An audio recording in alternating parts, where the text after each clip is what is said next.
So we're here at Chimacum Park. This is a county park that's been shut down since 2010, and this is the first project for our Jefferson County Forestry program. We chose this park because it illustrates a lot of the qualities we're trying to bring forth with this forestry program. This is a corridor for students from Chimacum School who travel through every day after school. So they get to travel through before and after school through a safe, beautiful place to experience. There's trails that go all throughout this park and the neighboring parks that lead to different neighborhoods. Trails are so important in our community right now. It's probably the thing that's in the highest demand. So here's an example of laminated root rot after the tree has already fallen. So you can see on the top of these roots how the tree is really rotted away here.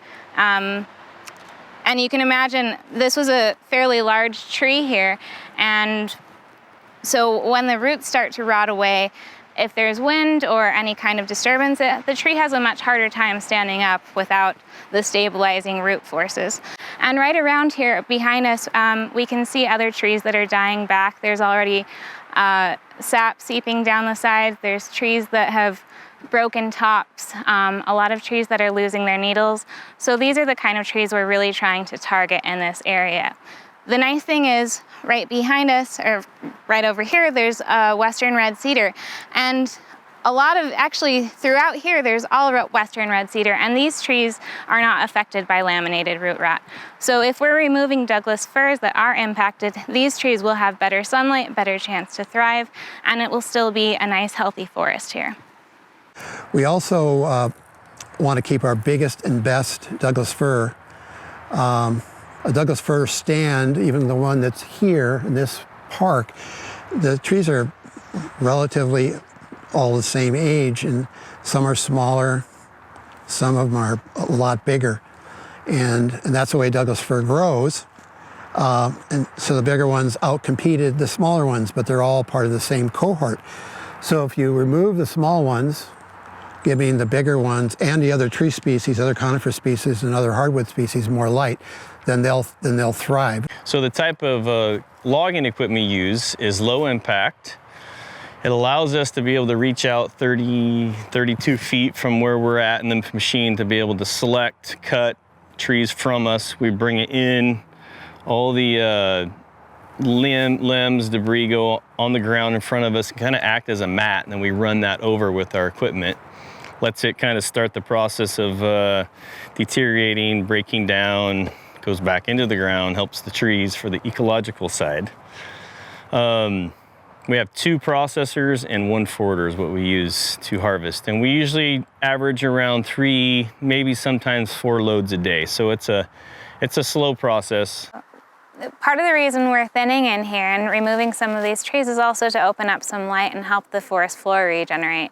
You can see behind me, this is one little area where the forest floor is trying to come back, but there's not very much light. These stands are so overstocked, there's just not much sunlight coming through to the forest floor. So our hope is that when we open up some of these gaps, we're going to have a rebound of the forest understory and natural seeding of a lot of native understory plants, and then also native trees that are here in the canopy. Those seeds will fall back down and reseed, and then after we'll see what's coming up in the first couple of years, and if we want more diversity than what is naturally occurring on site, then we'll supplement in and replant with site-appropriate native plants that were here historically.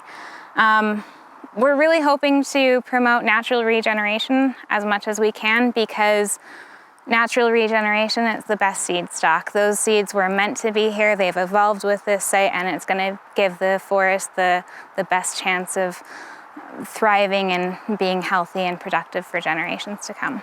I'm excited about the Jefferson Community Forestry Project for a couple reasons, mostly because it really supports a triple bottom line approach. I love how it both supports the economy by creating local jobs and creating a value-added product while protecting and building the resiliency of a space that our people recreate and use, and also it supports strengthening and increasing the resiliency of the forest itself. So tying all of those together into one project, I think, is really exciting, and I hope that this pilot pilot project is a herald for more sustainable forestry projects throughout Jefferson County. To be able to be in a forest like this, just when I came out here to start this little filming, I felt, I don't know, 2 or 3 times more relaxed just being in this forest, having the sun being able to shine through the forest, being around the large trees. It just is something that calms people down, and it's proven to make people healthier. This kind of forestry we're practicing here is called ecological forest management. We're really focusing on using forestry and harvesting to mimic natural processes that would naturally be occurring in the forest if we hadn't disrupted things. We're not using any herbicides. That's not part of this process. Herbicides are used in forestry to, when there's clear cuts, generally speaking, to suppress all other growth and help those early trees survive and thrive. And here, because we're only taking a small portion of the trees, there's no need for herbicides. We weren't sure at first because it's the first time it's been done in our parks or even in any county property, but when we see the outcome, it far exceeds any expectations that we had. We were so fortunate to have Mallory and also to have Justin with North Hills Logging, who really had his values in line with what our values are. And so every choice he made helped us with the 3 values that we had, which was forest health, recreation, and balancing that against economics. It wasn't just a money-making project, and he felt that as much as I feel that. And so the results are just overwhelmingly positive.